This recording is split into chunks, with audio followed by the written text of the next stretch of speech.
Continuamos con nuestro estudio de las cartas del apóstol Pablo, conocidas también como cartas paulinas. Estamos en la unidad sexta, las cartas pastorales o cartas a los pastores. También podríamos llamarlas cartas a los obispos, cartas a los ancianos, por supuesto. Veamos ahora la carta a Tito. En esta ocasión vamos a utilizar los apuntes del Dr. Les Thompson del Ministerio Logoi. Soy Freddy Gustavo Gattari y tengo el agrado de exponer este tema. Tenemos aquí una antigua pintura del apóstol. ¿Podríamos darle a esta carta un tinte contemporáneo? ¿Cómo podrían ser los dos personajes, es decir, Tito y Pablo, o Pablo y Tito, si vivieran en nuestro tiempo? Démosle ese toque, pues, a estos dos personajes protagonistas de esta carta. El aspecto de Pablo contemporáneo sería este, y el del joven Tito, del pastor Tito, o del anciano Tito o del obispo Tito sería este. El propósito de la carta. ¿Para qué escribió el apóstol Pablo la carta a Tito? Para encargar, animar e instruir a su colega Tito en la tarea de organizar y pastorear la iglesia que los dos habían establecido en la isla de Creta. Tenemos aquí un mapa de la ubicación de Creta. Si fijamos nuestra mirada en la parte central y bajamos la mirada hacia la parte de abajo, a la parte más inferior, vamos a encontrar una gran isla. Esa es la isla de Creta. Esa fue entonces la isla donde estaba establecida la obra de Dios, a la que Pablo envía a Tito para poder realizar su labor. Una misión, por supuesto, nada sencilla. Querido estudiante, cuando tú asumes la responsabilidad de tomar el mando de una congregación, sea grande, mediana o pequeña, vas a encontrar grados de dificultad. Y de repente podrías pensar que en una iglesia pequeña los problemas eran pequeños. Pues nada cierto, puesto que las dificultades pueden ser mayores o pueden ser menores y no depende del tamaño de la congregación. Depende más que todo de otros factores. Pues Tito tenía que enfrentar ese tipo de dificultades y veremos los detalles en la exposición.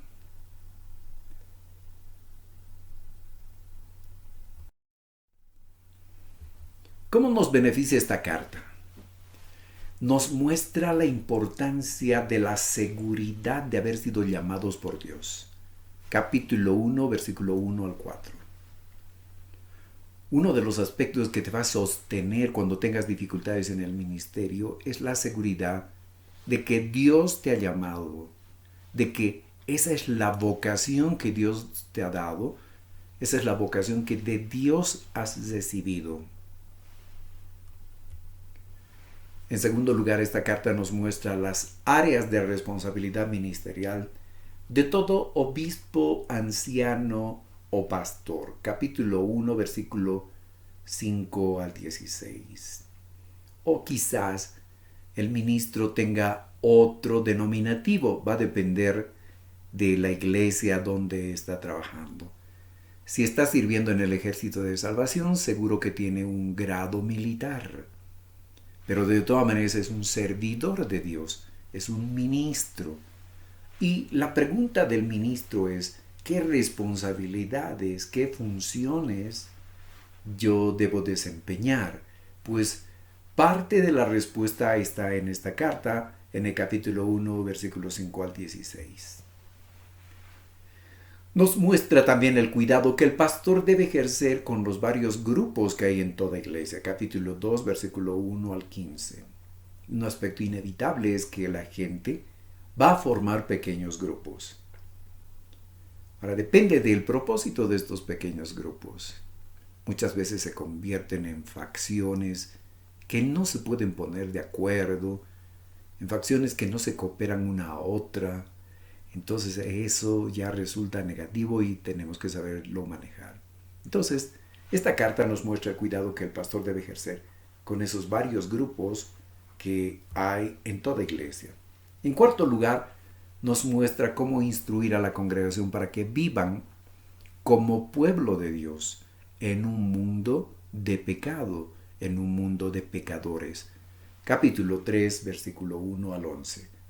Entonces podríamos decir, esta carta es altamente práctica. Por supuesto, es que el camino de Dios es práctico.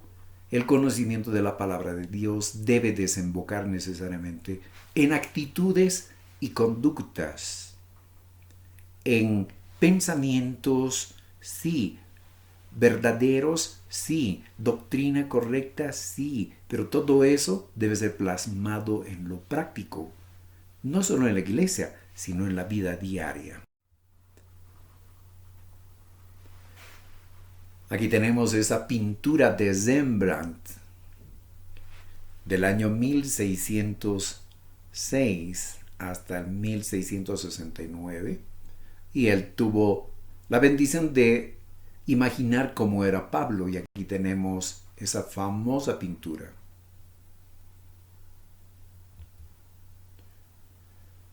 En primer lugar, en esta carta, Pablo habla de su llamado.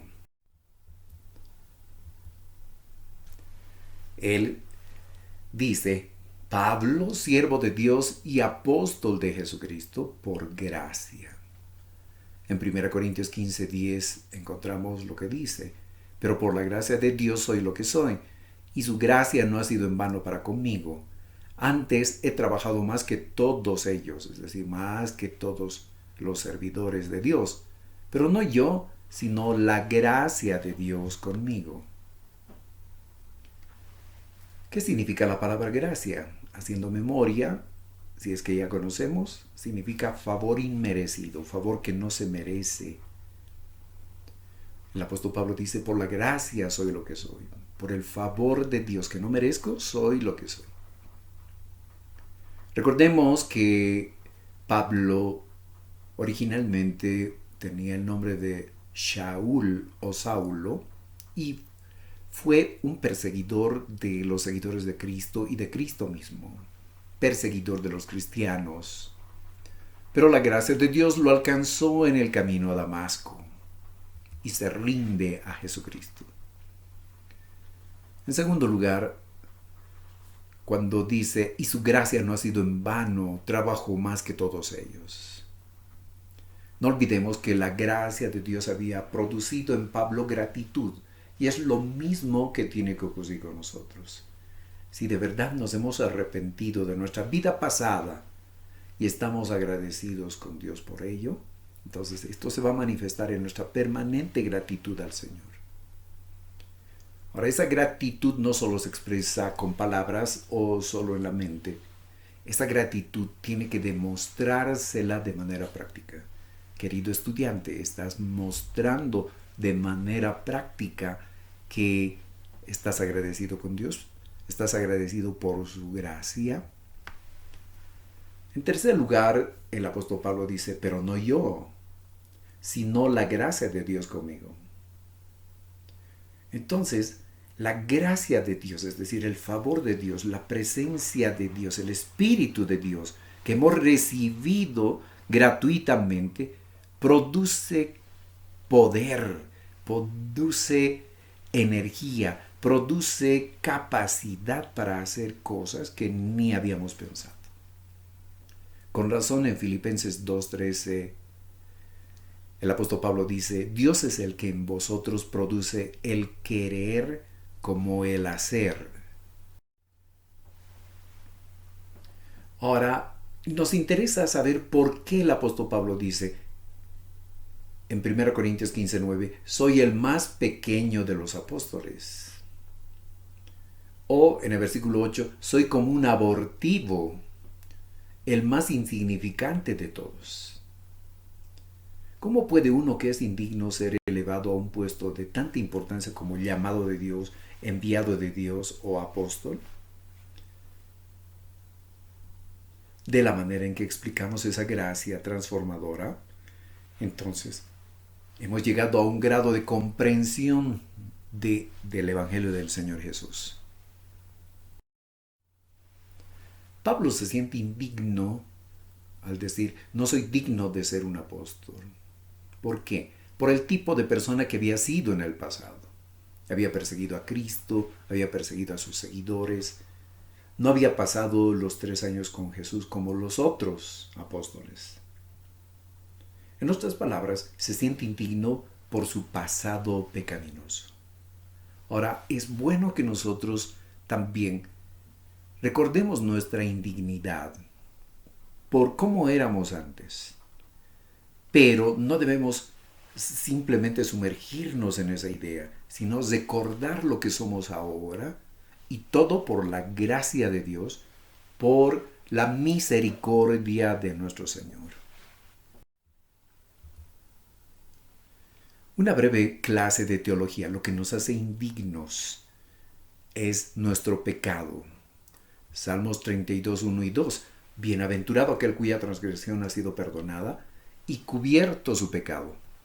Bienaventurado el hombre a quien el Señor no culpa de iniquidad y en cuyo espíritu no hay engaño. Si no es así, entonces somos indignos. El pecado nos hace indignos. La Biblia define la condición humana bajo los siguientes términos. Dice que nos caracterizan sin Cristo, sin Dios, las transgresiones, los pecados, las iniquidades y los engaños. Transgresión, esta palabra en hebreo es pesha y representa un acto de rebelión o de deslealtad contra Dios. Transgresión es insistir en hacer lo que Dios no quiere que hagamos. Insistir en lo que Dios prohíbe. Las declaraciones de nuestro Señor en su palabra son claras, pero igual las desobedecemos deliberadamente. Eso es transgresión. Pecado. Esta palabra viene del hebreo hatta'at y representa un acto en que se hieza el blanco y muchas veces intencionalmente, desobedeciendo así la voluntad que Dios nos ha revelado en su palabra. Pecado es entonces no dar en el blanco, es fallar, dejar de hacer lo que sabemos que Dios ha pedido. Y muchas veces dejamos de hacerlo intencionalmente. Se les llama también pecados de omisión. Otra palabra es la palabra iniquidad, del hebreo avon. Representa un acto que no es recto, un acto que carece de virtud. Actos que ensucian o manchan lo que es bueno, lo que es hermoso, lo que es correcto. Por ejemplo, en el matrimonio, en el hogar, cuando alguien es traicionado, cuando el amor se convierte en lascivia, cuando la adoración se convierte en algo falso que brota de un corazón dividido. Y el ejemplo lo vemos en el Antiguo Testamento cuando Israel tenía ese corazón dividido y producía adulterio espiritual, porque decía que amaba a Dios, que era su esposo, espiritualmente hablando, pero al mismo tiempo iban al templo pagano para rendirle culto a los dioses falsos. Engaño, proyectando lo que es falso para encubrir la verdad. pretendiendo ser lo que en realidad uno no es, con el propósito de engañar, como ocurre con la gente cuando utiliza máscaras. ¿Quién puede escapar? La Biblia dice que todos hemos transgredido, hemos pecado, hemos cometido iniquidades y tratado de encubrir nuestra maldad. Nadie puede escapar de su propia culpabilidad. La realidad que tengo que aceptar. No puedo cambiar lo que soy, mi fracaso moral, mi pecaminosidad. No puedo cambiar la manera en que Dios me ve. Dios es perfecto moralmente y yo soy pecador. Somos pecadores. Soy un ser indigno. Somos seres pecadores. Dios tiene el derecho de hacer lo que Él quiere conmigo. ¿Puede Dios dejarme en mi condición perdida? ¿Puede castigarme? ¿Puede dejarme quieto? ¿Puede quitarme la vida? Eso es lo que Dios puede hacer por mi condición de pecador. Pero también puede perdonarme, puede llamarme, puede limpiarme, puede utilizarme, puede transformarme en un vaso de honra, habiendo sido un vaso vil, un vaso menospreciable. El todopoderoso Dios en su santa administración de todas las cosas que existen, y a pesar de lo que yo haya sido, pone su mano sobre mí para que sea su representante aquí en la tierra. Con razón, Salmo 113, 7 y 8 dice: y levanta del polvo al pobre, y al menesteroso alza del estiércol, para hacerles sentar con los príncipes de su pueblo. ¿Quién es Pablo? Él dice: soy un abortivo. El Señor no lo escoge tanto porque era un gran intelectual, aunque efectivamente Dios utiliza todo lo que había aprendido, todo lo que había en la mente, en el corazón, en la cabeza de Pablo. Pero no lo escoge necesariamente por esa razón. Tampoco lo escoge por sus magníficos talentos, por sus buenos contactos necesariamente. Aunque el Señor utiliza eso, como lo hemos visto en las anteriores cartas. De una y otra manera, las experiencias que tuvo Pablo, los conocimientos, los contactos, los utiliza el Señor para su gloria. Pero no es esa la razón por qué Dios lo llama para el ministerio necesariamente. Más bien es por su gracia. Porque Dios podía haber dejado a este hombre que había estudiado toda la palabra de Dios del Antiguo Testamento, que sí tenía unos talentos muy interesantes y tenía buenos contactos, y Dios podía haber levantado a otra persona. Y en efecto lo hizo también. Pero por su gracia decidió llamarlo al apóstol Pablo. ¿Para qué lo escoge? Tito 1:1 al 3 dice: Pablo, siervo de Dios y apóstol de Jesucristo, conforme la fe de los escogidos de Dios y el conocimiento de la verdad que es según la piedad. Esta palabra conforme puede ser traducida como según o para o con el propósito. En el versículo 2, en la esperanza de la vida eterna, la cual Dios, que no miente, prometió desde antes del principio de los siglos. Y a su debido tiempo manifestó su palabra por medio de la predicación que me fue encomendada por mandato de Dios nuestro Salvador.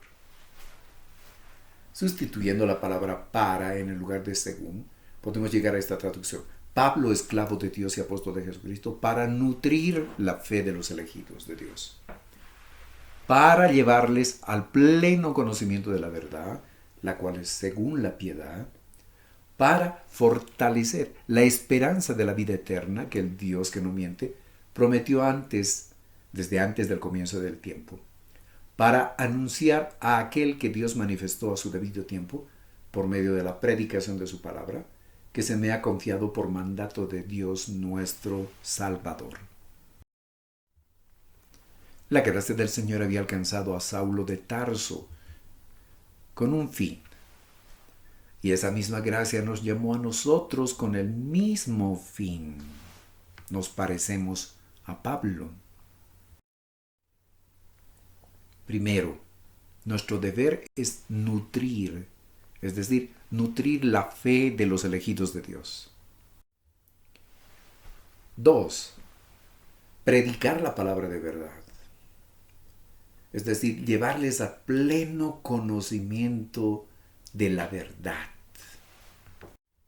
En tercer lugar, asegurarles de la esperanza de la vida eterna. En cuarto lugar, predicarles el Evangelio del Señor Jesucristo. Conozcamos ahora a Tito, el ayudante de Pablo. ¿Quién era Tito? Un ayudante especial del apóstol, a quien en ocasiones le había asignado tareas muy delicadas, relacionadas con los errores doctrinales y problemas morales presentes en la iglesia de aquella época. Un ejemplo, 2 Corintios 2, 12 al 13. Después de un viaje evangelístico que hicieron a la isla de Creta, Pablo le dejó como el encargado de esa nueva iglesia, Tito 1:5. Imagínate, estás conformando un equipo de ministros, de pronto llegan a una comunidad y la gente se convierte. Una familia abre las puertas de su casa. Este equipo tiene que continuar predicando en otros lugares. La pregunta es, ¿quién va a dirigir ahora este nuevo grupo de creyentes? Y de pronto te eligen a ti. ¿Qué harías? Seguro que te sorprenderías. Pero, por la gracia de Dios, por la misericordia de Dios, seguro que aceptarás esa designación. Así fue con Tito. Ahora le escribe con instrucciones precisas relacionadas con sus deberes como pastor del rebaño de Dios en la isla de Creta. Podemos imaginar a Pablo contactándose con Tito, diciéndole, Tito, te dejo en Creta, o te dejé en Creta para que pusieras en orden lo que quedaba por hacer. Que en cada pueblo nombraras ancianos para dirigir a las iglesias.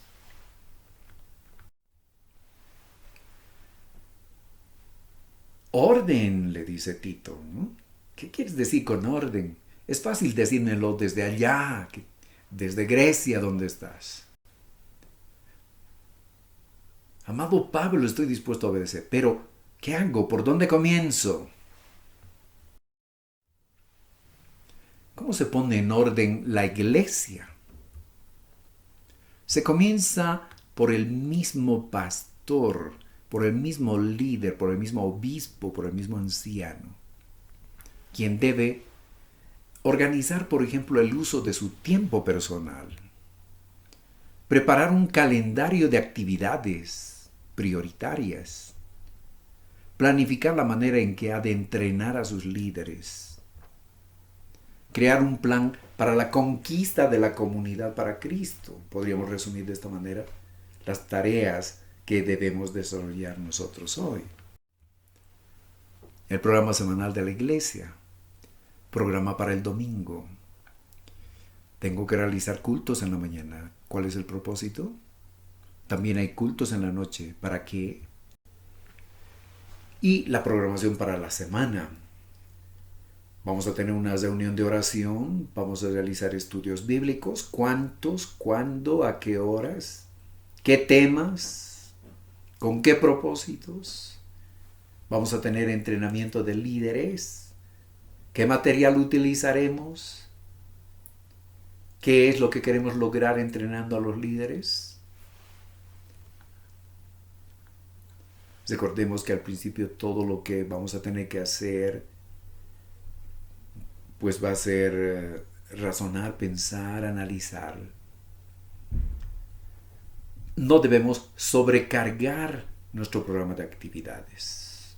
Debemos dedicar el tiempo suficiente para entrenar a los líderes y no debemos dejar de lado la comunión con Dios. Se sigue pensando en la iglesia para establecer metas y objetivos, un plan a largo plazo. ¿Qué quiero cumplir en este año?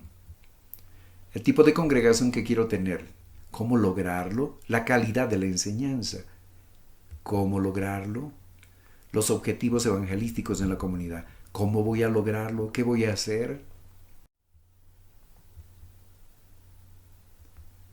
Seguramente pensaremos en un mes de énfasis evangelístico, realizaremos actividades para Semana Santa, otras fechas especiales, tendremos que organizar un departamento de varones, un ministerio para los varones, tendremos que organizar actividades para los niños, organizar la educación cristiana en la iglesia, la escuela dominical, preparar maestros y tantas otras cosas. Es bueno que nosotros las anotemos en oración. Dios nos va a guiar, Dios nos va a mostrar. En primer lugar, Dios lo que va a hacer es que realicemos un diagnóstico situacional. Cómo nos encontramos, qué necesidades hay, qué dificultades hay. Y lo fundamental, ¿qué pide Dios que deba hacer la iglesia? Entonces, teniendo todos los insumos, le preguntamos a Dios y el Señor nos va a ir guiando en oración hacia lo que tenemos que realizar.